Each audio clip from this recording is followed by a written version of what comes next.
When the Prophet brought the teaching of Islam, he brought a teaching of equality, where the rich and poor were now equal. Men and women had an equal status in society.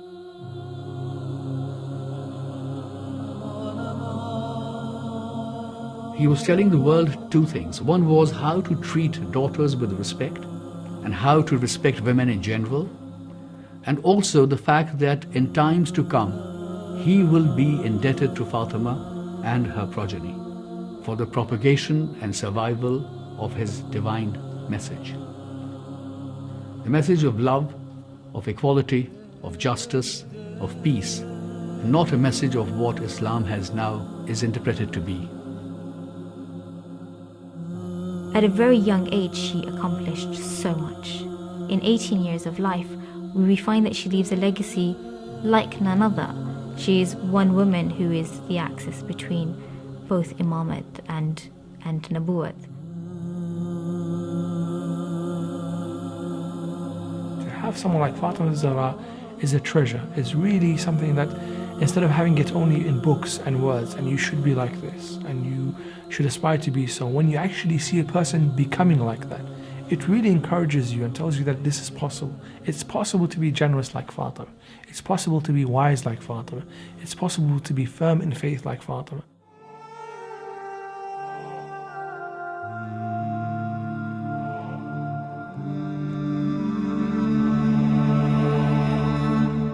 O people, know that I am Fatima, and my father is Muhammad. I will say that repeatedly and continuously. I do not say what I am saying mistakenly, nor do I do what I do aimlessly. A messenger has come to you from among yourselves. So if you know him and you know who he is, you will see that he is my father, not the father of any of your women.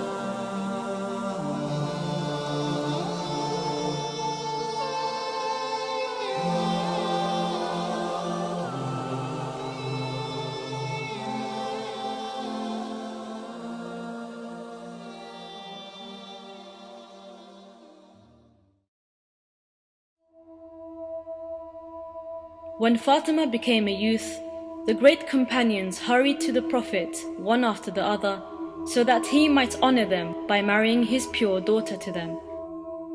But the Prophet responded to none of them.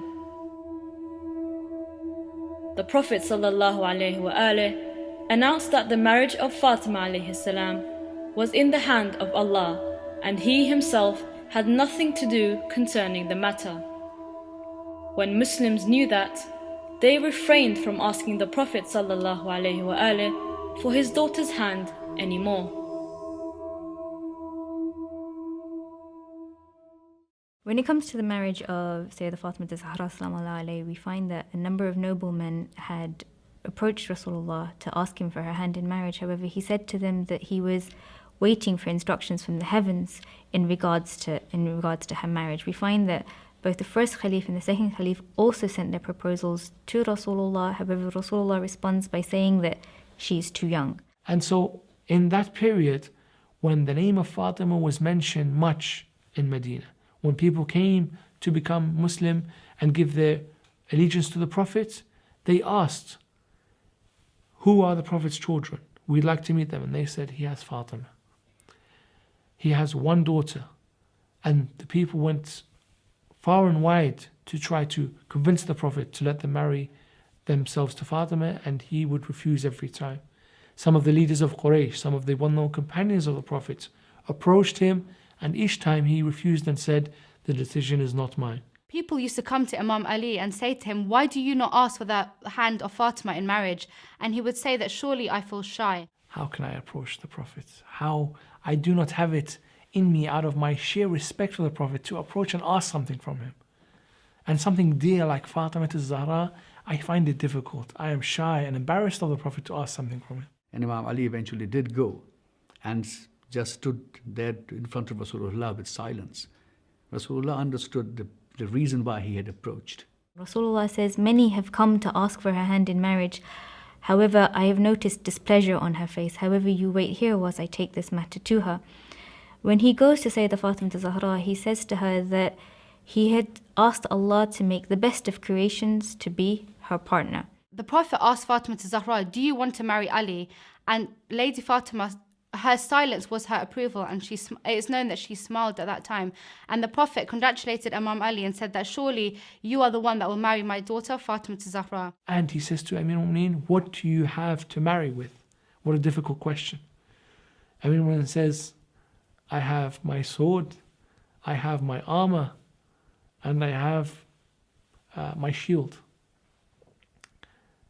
So the Prophet looks at Amir al-Mu'mineen expecting anything else, land, wealth, nothing. And Amir al-Mu'mineen says, you know what I have, Ya Rasulullah. I've lived with you all my life. As a father, he said to Fatima that, look, Ali is not rich. You know that. I have brought him up and I know that he is not a rich person. But that was not what she was looking for. She was looking for a man who was wise and brave, a chivalrous and courageous person, an honest person. And that's what she got in the person of Imam Ali. And so the Prophet said to Imam Ali alayhi salam that you need your sword in battle and you need your camel for transport. So go and sell your shield and bring back the money. From the money that he gets from his armor, we find that the mahar of Sayyidah Fatimah Az-Zahra happens to be between 480 to 500 dirhams.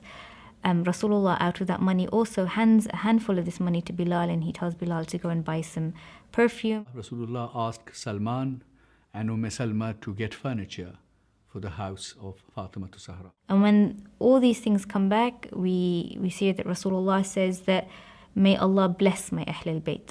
The wedding day is being decided, and the Prophet has asked Amir al-Mu'mineen about all the preparations and what was to be the ceremony of the day. We know that there is a knock at the door, and there is an old woman who says that, can the household of the Prophet give me an old garment? And the Sayyidah Fatimah Az-Zahra has two garments. She has one that Rasulullah had given her for a wedding, and the second one, which was an older one. But Sayyidah Fatimah Az-Zahra was also aware of the ayat of the Quran that says that you will not attain righteousness unless you give of what you love. And so we find that she gives away her new dress. It is then that Jibreel gives Rasulullah a dress for Sayyidah Fatimah Az-Zahra from the heavens for her to wear for her wedding. And he's prepared a procession which befits Fatima, which befits the statue of Fatima, but is simple, in such a way that it was elegant, but not something that was un-Islamic. It was something that the people would all later on say, what a beautiful wedding that was. And this is something we should aspire to in modern days.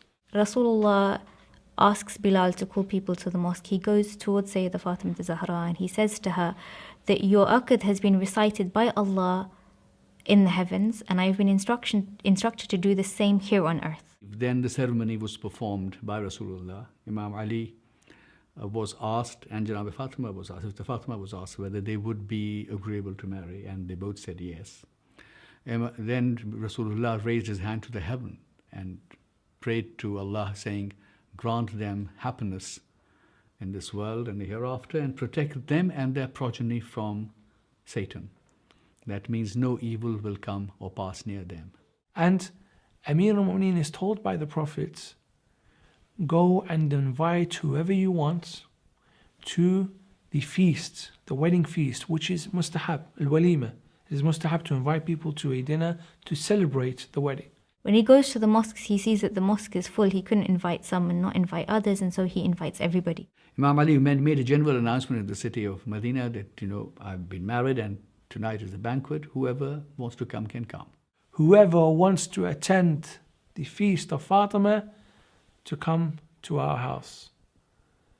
And he said, the people, one person told the other, and the news spread so that all of Medina, and even in the people that lived in the fields, al-Basatin, around Medina, they attended. They must have numbered in the thousands. He then tells Amir al-Mu'mineen, we now need to prepare a feast. We know that Rasulullah prepares the meat and the bread, and he tells Amir al-Mu'mineen to get the dates and the oil. And yet Rasulullah, with his blessed hand himself, would pour the food. And to each person would give his share. And the people came. The 40 would come and go, another 40 would come and go. Amir al-Mu'mineen says the hundreds and the thousands passed. And by the barakah of Rasulullah, by his blessed hand, it was as if the food was exactly the same amount that we started with. And it is said that that meal of dates and mixed with butter lasted. People ate. They took food home. The Prophet sent food to the house of his wives, and still there was enough food, as if no one had even eaten. After that, he arranged for a house, and Ansar were very eager to participate in that, so they offered some of them had more than one property in Medina. They offered to vacate one of the houses for Fatima. Consequently, Harith, motivated by his strong faith and belief in good deeds, granted Imam Ali one of his houses. Imam Ali alayhi salam furnished one of the rooms by spreading sand on the floor and erecting a pole for hanging the water container. In addition to some gifts that were given to him by some companions, he also purchased a jug and a jar and laid a piece of wood between two walls for hanging clothes, and placed a ram's skin on the floor and put a pillow made of fiber on it.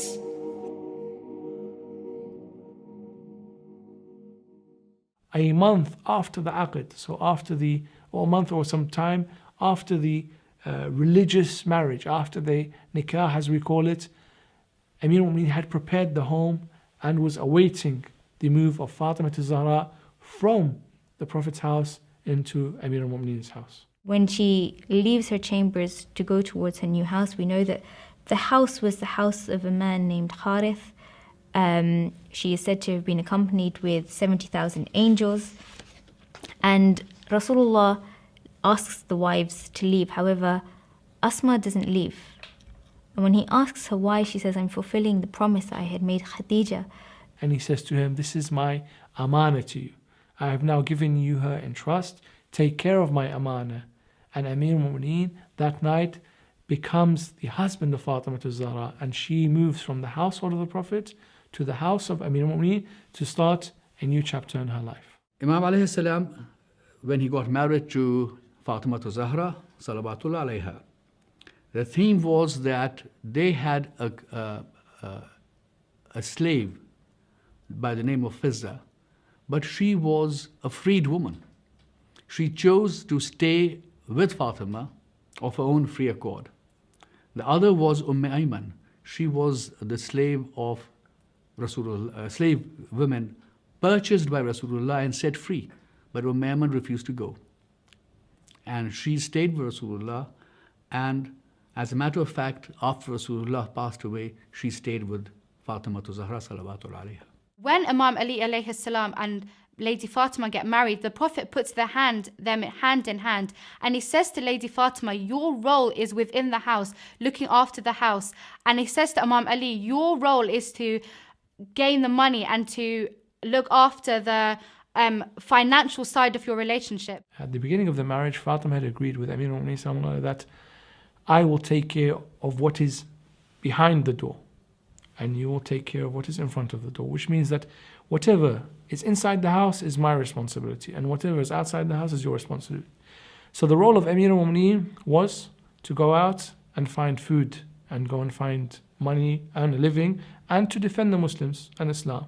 As Fatima could not go out and fight, could not go out and preach to people, men and other people in other villages. This was the responsibility of Amir al-Mu'mineen. So he had the responsibility of the external family, let's say, or the external duties of the family. We know that in the division of labor, even though Amir al-Mu'mineen was told that his part was to do outside of the house, that didn't mean that that was an exclusive role. We have narrations where Rasulullah would be passing the house and he would see Amir al-Mu'mineen washing lentils.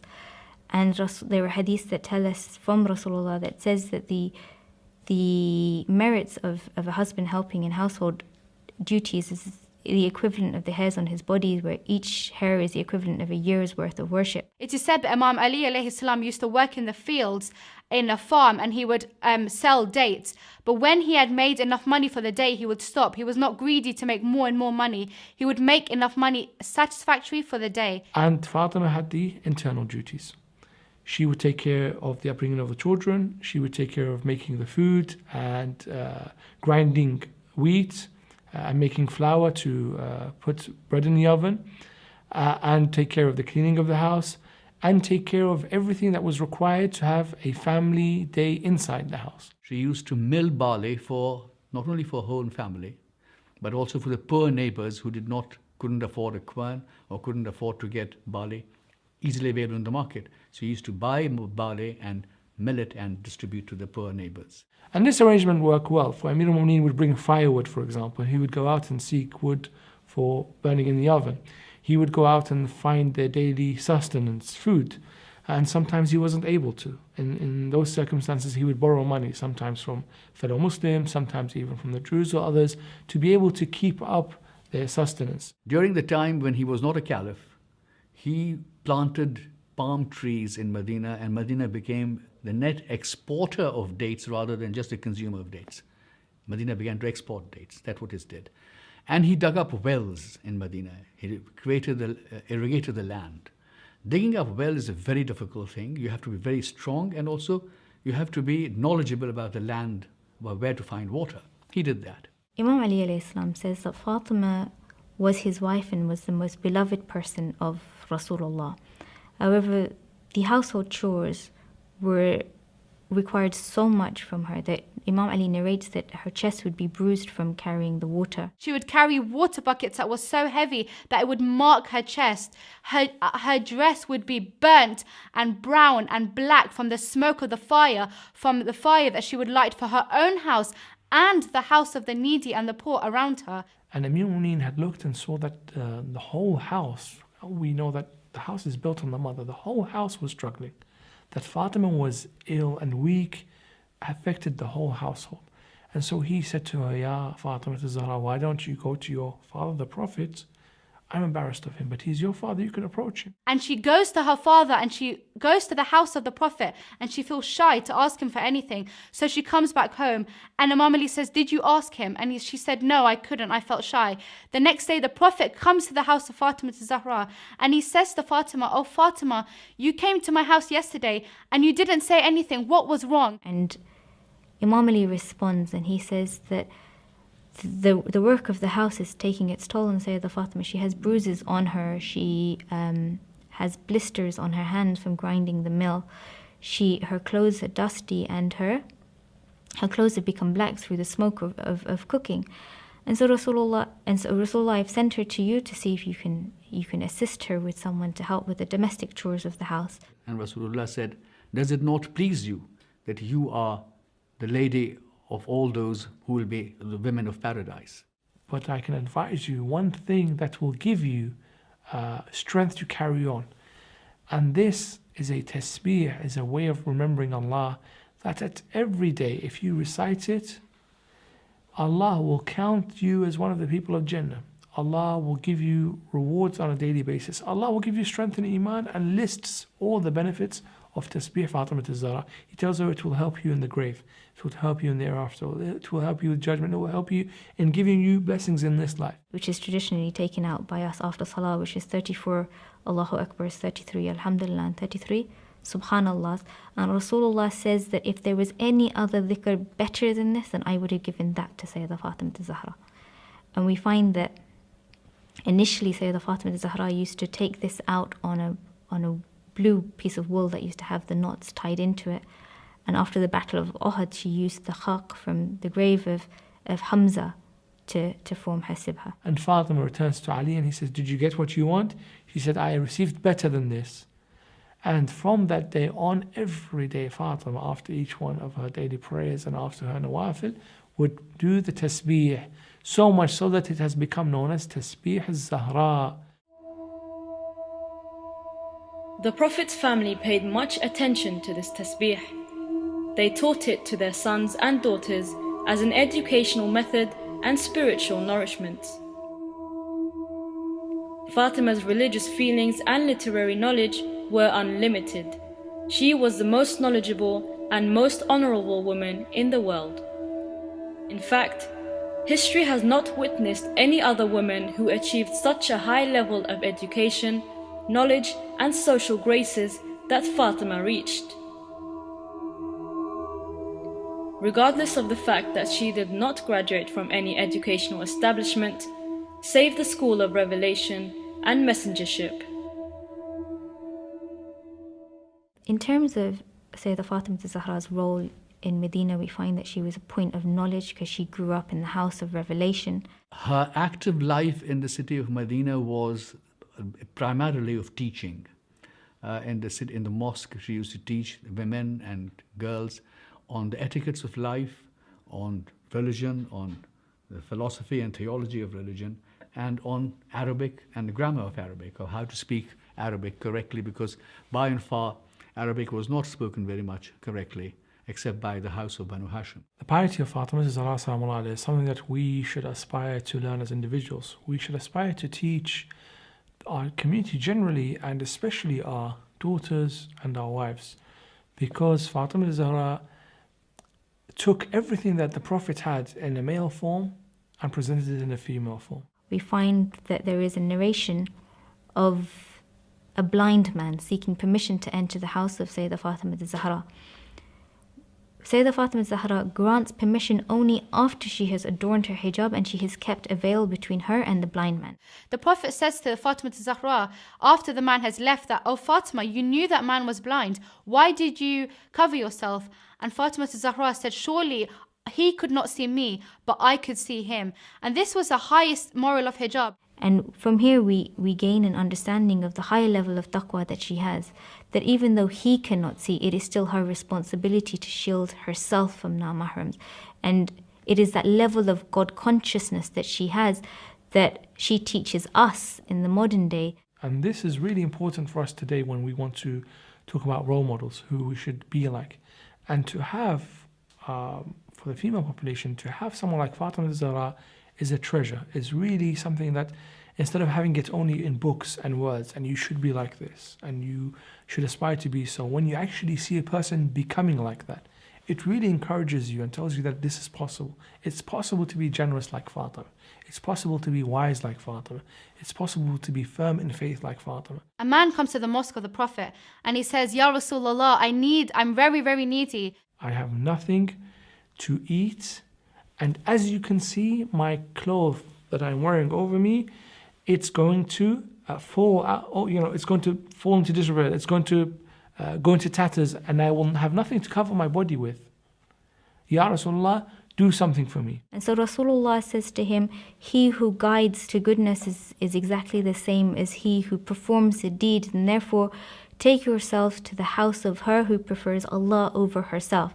And so he sends Bilal with this old man to the house of Sayyidah Fatimah Az-Zahra. The Prophet wants to test Fatima Az-Zahra, and he wants everybody to know what Fatima is really like. He wants to know what this house that Ali ibn Abi Thalib has made, the people of this house are like.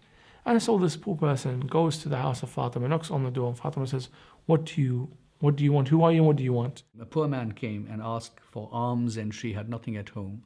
So she gave him her necklace, which she had got from Rasulullah.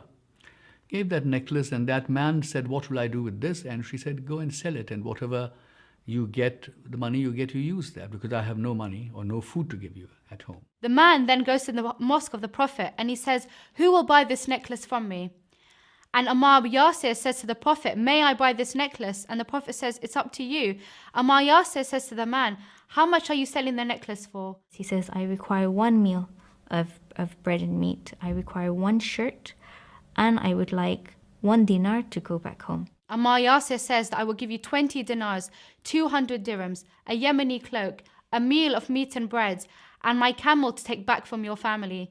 The man was so overjoyed by the generosity, he gives Ammar Yasir the necklace. And so Ammar took this necklace, and he put perfume on it, and he called one of his slaves, and he said, you go to the Holy Prophet. You tell him this is from Ammar, and I have given you, the person, the slave, to the Prophet as a gift. You go and do this for me. The servant takes himself and the necklace and the shirt to Rasulullah, and he says, Ammar ibn Yasir has gifted all of this to you, including myself. Rasulullah says, I now gift you to Sayyidah Fatimah Az-Zahra. So the slave goes to Fatima Az-Zahra. Fatima Az-Zahra opens the door and she sees the slave with her necklace. She says to the slave that you are free to go. I have no need of you. Fatima took the necklace, because that was a gift from her father, and accepted the slave and then set him free. That is what the life of Fatima was about. And her holy progeny did exactly that. The slave starts to smile. Fatima Az-Zahra says to the slave, why are you smiling? He says that surely this is the blessing of the household of the Prophet, that this has freed a slave, clothed a man, given a man food, and returned back to its owner. They are the people who buy and set the slaves free, and the slave refused to leave them, and they stay with them. They share the day's labor with the slaves. They do not treat the slaves as workwomen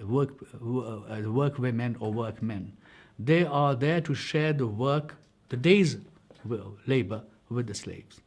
Fatima Az-Zahra used to prepare food one day, Fizza used to prepare another day, and they used to sit and eat together. That was the life that she led. So this incident highlights that why generosity is one of the most commended, and why we expect Fatima Az-Zahra to be at the foremost of showing this. Fatima was infallible, and this is an indisputable fact. Allah had purified her from every sin and every defect, and endowed her with all virtues to make her an example for all of the women of the world. She was an ideal example in faith, worship, chastity, purity, charity, and kindness to the poor and the deprived.